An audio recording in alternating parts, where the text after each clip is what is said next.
一带一路倡议已经提出了将近10年的时间，已经有越来越多的国家选择加入了这项倡议的队伍当中。然而，由于印度一直将自己当作是南亚地区的霸主，中国不断推进一带一路的举措，在印度看来便是对自己势力范围的一种侵犯。那么，中国的一带一路倡议不断扩张之后，是否真的会影响到印度在南亚地区的霸主地位呢？未来印度的香料之路战略又是否能够成功抗衡中国一带一路倡议的影响呢？众所周知，自从2014年我国提出了一带一路倡议之后，这一倡议已经给全世界的许多国家带来了许多肉眼可见的变化，甚至很多老牌的资本主义国家也因此焕发出了新的活力和希望。比如之前一直高喊着要退出一带一路倡议的西欧小国意大利，就从一带一路倡议当中获得了实实在在的好处。尽管意大利的现任总理梅洛尼再三地炒作有关一带一路的话题，并叫嚣着要退出这项倡议，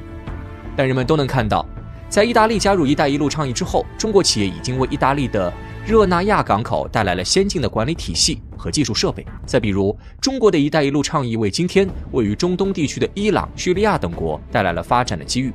但这样的现实却与美国在中东地区扩大霸权的需求产生了冲突。因此，自从中国的一带一路倡议进入到中东地区之后，美国和一些西方国家的媒体便不遗余力地诋毁一带一路倡议，试图在国际外交场上孤立中国。而同样的心态也出现在了部分印度人的脑海之中。一直以来，印度都将自己看作是南亚地区的绝对霸主，仿佛他们对于南亚地区的一切事物都有着与生俱来的支配和主导地位。特别是印度和重要邻国巴基斯坦宣布加入一带一路倡议之后，印度便对一带一路倡议感到越来越紧张。印度国内甚至还出现了许多针对一带一路倡议和中国的极端言论。于是，在各种因素的推动之下，印度也开始筹划起了以自己为主导的一套新型国际战略——香料之路。按照印度某些学者和政客的构想，这条香料之路能够在国际上帮助印度获得与中国相似的影响力，甚至让印度的国际声望超越中国。然而，从印度开始对抗中国的一带一路之后，关于印度的传言和辩论从来就没有停止过。因为在仔细观察了印度自身的实力以后，许多人都对印度人的态度产生了怀疑的态度。2023年9月，印度趁着主办本年度 G20 峰会的机会，宣布了一个石破天惊的计划。印度将联合沙特阿拉伯、阿联酋、德国、法国等国家，打造一条跨越印度、中东和欧洲等地的新型贸易路线。这条路线后来在西方各国媒体的吹捧之下，被命名为了新香料之路。所谓的新香料之路，当然是针对历史上的旧香料之路而言的。几千年前，来自中东的阿拉伯人曾经通过以他们开拓出的贸易路线，将印度生产的香料带到欧洲进行贩卖。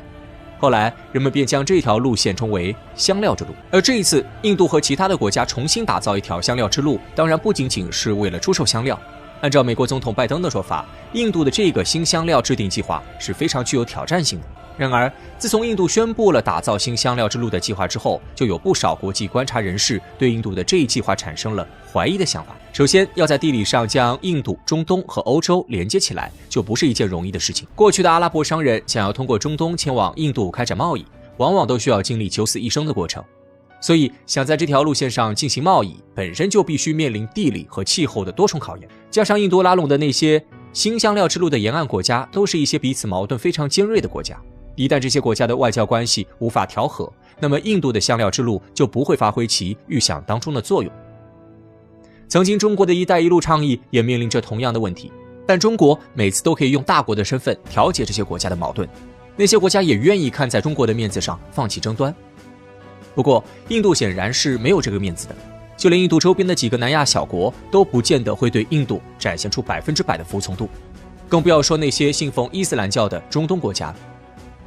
也有许多国际问题专家指出，印度利用 G20 峰会的机会推行自己的新香料之路战略本身也存在着私自变更国际会议议题的嫌疑。恐怕这样的行为对印度本就不牢靠的国际信誉带来更严重的打击。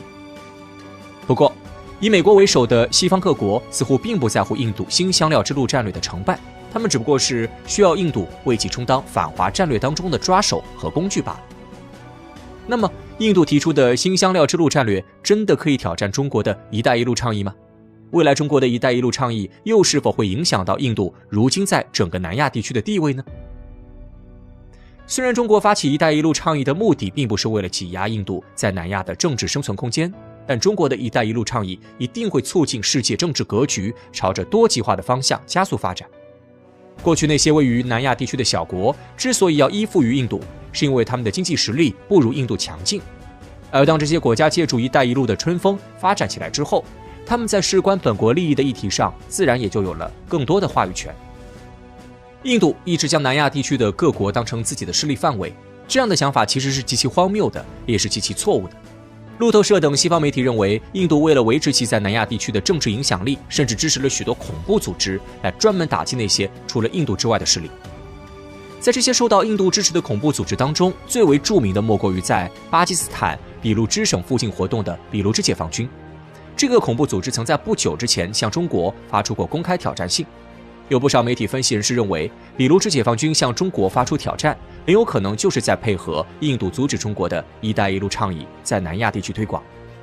但中国一带一路倡议的发展却并没有因为印度及其支持者的某些小动作而止步，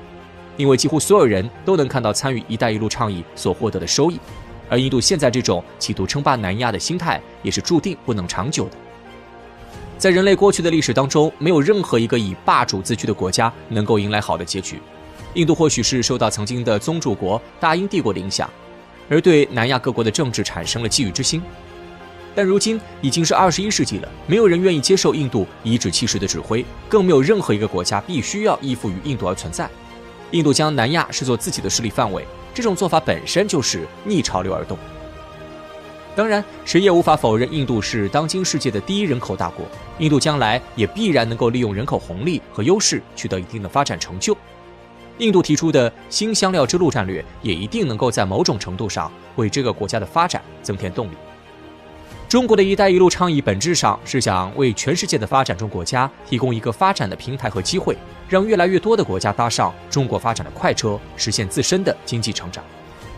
如果印度和某些西方国家用霸权主义的思维来揣测中国的一带一路倡议，这显然是低估了一带一路倡议的影响力以及中国促进世界发展与全球和平。中国从来没有想利用一带一路倡议对他国施加政治影响。对于一带一路的沿线国家来说，我国只是给他们提供了一个可以参考的发展样本。各国完全可以在保持自己原有政治制度和生活方式的前提下，加入到与中国的合作的项目当中。如今的世界正处在新旧国际秩序交替的历史节点上，发展中国家的迅速崛起已经成为了一股谁也无法阻挡的历史潮流。在这个过程当中，一定会有某些国家依然坚持维护着旧体系和旧的发展方式，但他们的动作注定是不会有结果的。特朗普对中国1300多种加征关税的清单上，记着一批的他唯独划掉了他们至少80%都要向中国进口的稀土，因为在稀土上，中国能把老美的脖子卡到窒息，并且在全球都找不到替代渠道。我国掌握着世界90%的稀土供应，在全球上只有中国一超，没有多强，是真正的王牌产业。这个让我们自豪的产业，却建立在我们曾把稀土当猪肉卖的血泪史上。30年前那场将全球强国都卷进来的稀土大战，开战前我们被美日欧等国逮着羊毛可劲薅，最后却被中国将计就计，摇身一变成为了美国口中的霸权主义者。稀土为什么可以作为一个国家的命脉？可以说它可是比石油都重要的战略物资，被称为工业黄金。美国制造福特级核动力航母要使用稀土达27吨，生产一架 F-35战机需要400公斤，一枚爱国者导弹中也含有3公斤的稀土。可以说你日常中见到的飞机、新能源车、手机等都需要用到稀土。军事方面，凡是我们能想到的高科技武器，比如激光炮、电磁炮、卫星、雷达等，可以说没有稀土，就连三体中的水滴都得躺在设计图上。中国稀土的储备量是世界第一，但凡中国沾点第一的东西，那美国绝对不会让你好过。1980年之前主导着全世界稀土行业的就是美国。美国加州的芒廷帕斯矿一度供应了全球90%的稀土需求。当时美苏争霸愈演愈烈，为了确保战争时期美军不会缺乏关键的稀土原料，就将本土的稀土开采列为了核武器的级别。一场针对中国稀土的阴谋就应运而生。1982年，美国战略原料局向总统里根提交了一份33页的报告，整篇报告汇总成一句话，就是我们应该停止开发自己的稀土资源，向中国购买，埋在我们土地下面存储起来，等把中国掏空之后，我们再高价卖给中国，岂不美哉？美国干着损人利己的事儿，那真是为首熟耳。1990年，中国开启了市场化改革，大量国有企业破产或改制成了民营企业，民营企业自然以盈利作为首要目标。在稀土的暴利下，一时间经营稀土行业的企业如雨后春笋般建起了数百家。他们不负众望地将这些稀土卖给了英美日等国，并无限量供应。由于行业竞争太过激烈，国内的企业就打起了价格战，导致比黄金还宝贵的稀土真的被当成土来卖，价格最低时甚至比猪肉还便宜。到了2005年，全球稀土总量不到10万吨，中国的产能却达到了20万吨，供远大于求，出口的价格比支出暴跌一半都不止。更令人心痛的是，中国的稀土储量由70年代的90%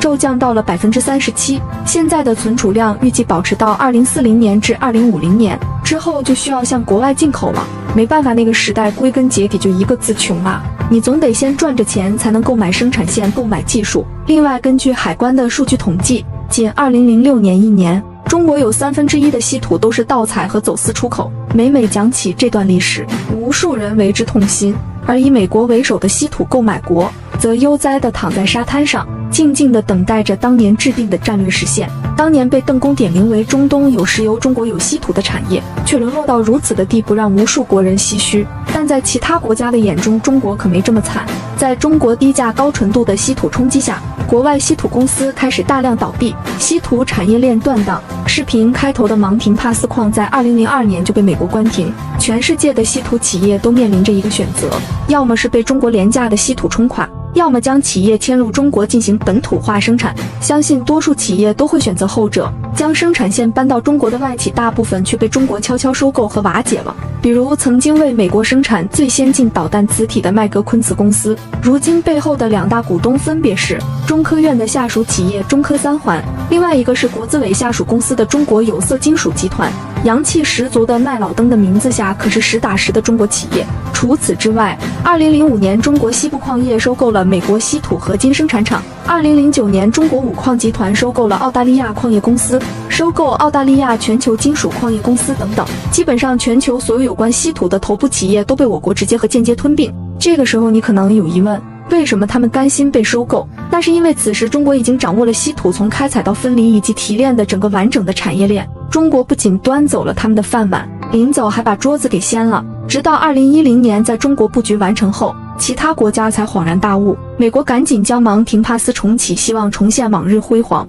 欧盟和其他国家对本国企业进行注资升级，还有巴西、日本、印度等组成联盟，表示不进口中国稀土。还有忙着撰写状纸告中国稀土垄断的。2012年3月，美国、日本还有欧盟一同将中国起诉到了世贸 WTO。起诉的理由是中国随意限制稀土的出口配置，翻译过来就是中国凭借稀土霸权欺负我们。WTO 这个傀儡机构认定中国败诉，强迫中国取消稀土配额制。好，这么玩是吧？2014年5月，中国政府宣布把稀土的出口关税提高到了原来的10倍。美国也没闲着，他们在全世界范围内寻找稀土，先是找到了格陵兰岛，结果早被中国捷足先登。中国盛和低调并购了格陵兰矿业公司10%的股份，是格陵兰最大的股东，拥有优先开采权。蒙古国虽然愿意卖，但是其独特的地理位置导致压根运不出去，最后实在是没招了。美国跑去矿物废料里提取稀土，结果发现提取稀土的加拿大技术商 NEO 公司已经悄然改名为 NEO 新材料技术北京有限公司。